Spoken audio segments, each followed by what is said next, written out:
नमस्कार, अंचल की बात में आपका स्वागत है।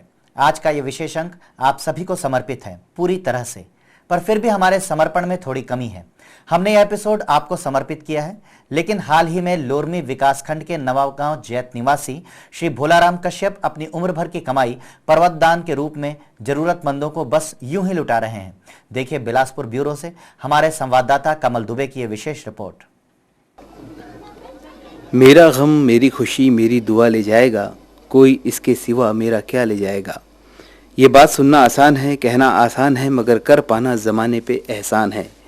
लोरमी विकासखंड के नवागांव चैत निवासी श्री भोला प्रसाद कश्यप, उम्र होगी यही कोई 70 वर्ष।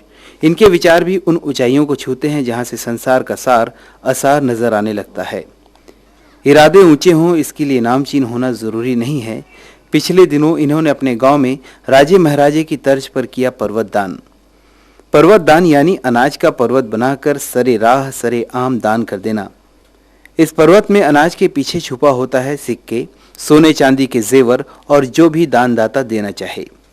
सुबह 6 बजे से धार्मिक अनुष्ठान के साथ आरंभ हुए इस महाकर्म का समापन हुआ दोपहर 2 बजे तक। सबसे पहले ब्राह्मणों को संतृप्त किया गया। 2 तांबे के कलशों में भरकर गुप्तदान भी दिया गया। गुप्तदान अंत तक गुप्त ही रहा। हाँ, पाने वालों के चेहरों की चमक बताती है कि जरूर वो कलश स्वर्णाभूषणों से भरी रही होगी। लक्ष्मी नारायण की सोने की 2 मूर्तियों में से एक को घर में ही दक्षिणा स्वरूप दे दिया गया और दूसरी मूर्ति को धान के पर्वत में ही कहीं छिपा दिया गया। निसंतान भोला प्रसाद कश्यप ने अपने चारों भांजों को आधा आधा एकड़ भरपूर कृषि योग्य भूमि दान स्वरूप दिया। घर में ही अनुष्ठान के दौरान 16 बोरा धान लोगों में बांट डाला। गांव के मैदान में बनवाया लगभग 75 बोरे धान का पर्वत, सभी जरूरतमंदों के लिए। मैं हरे मांगता हूँ भीख था साथ में जितना जन खड़ी ने मन का कर सब वैसने करते मांगते और बनी भूति करथन जतका आथन ततका जतका गरीब आथन ततका लेथन। इतनी भीड़ और इतनी उतावली भीड़ कभी कभी ही जमा होती है।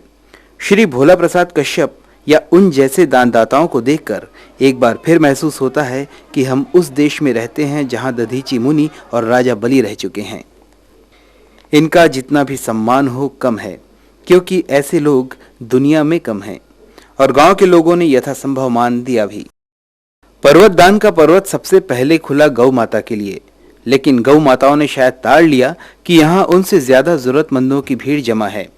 फिर आई बारी आम लोगों की और रफ्ता रफ्ता पर्वत लूट होता चला गया। असंतोष से भरी भीड़ को देखकर एक बार की यकीन नहीं होता कि एक ही अंबर के तले रहने वाले 2 आदमियों में इतना भेद हो सकता है। देने वाला तो कहता होगा कि उसी के दर की बदौलत मिली है ये दौलत, जितना लुटाता हूँ उतनी बढ़ती जाती है। गुप्तदान किए आधा आधा एकड़ भांचा मल्ला बने चारों झल्ला बने जमीन दिए। अब अनाज बने जो भी बने वो हो गई। अब मूर्ति बनवा गई लक्ष्मी नारायण के सोना के, छल्ला बनवा गई सोना के, चांदी के भी ऐसे मने कुछ पैसों कौड़ी मने ऐसे। अनाज कितना था? 5 लाख मतलब 70 बोरा माने 70 बोरा। और जमीन 2 एकड़।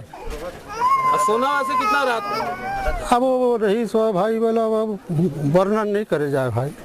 सनातन से मैंने कोनो जब करे रही हो तो मैंने चलत है भाई। मसला ये नहीं होता कि देने वाले ने कितना दिया, देखने वाली बात यह होती है कि उसके पास कितना था। भोला प्रसाद कश्यप सा दिल, उनसी उदारता अगर आज देश के 25% सामर्थ्यवानों को भी मिल जाए तो हमारा दावा है कि सारा भारत इतना समृद्ध होगा कि दाता तो होंगे, ग्राही ढूंढना पड़ेगा।